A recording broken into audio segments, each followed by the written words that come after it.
Welcome to the first meeting of the Evil Power Bad Guy Team.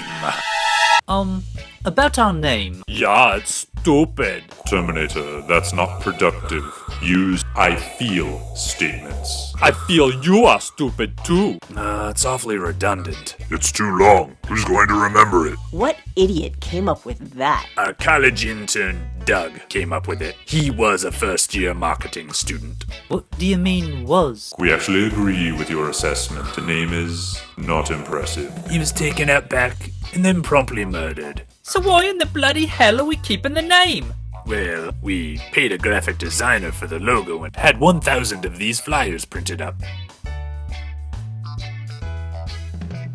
Oh, Doug used Comic Sans? I'm glad he's dead. Printing is expensive. We don't want to waste money. All in favor of keeping our name, the Evil Power Bad Guy Team?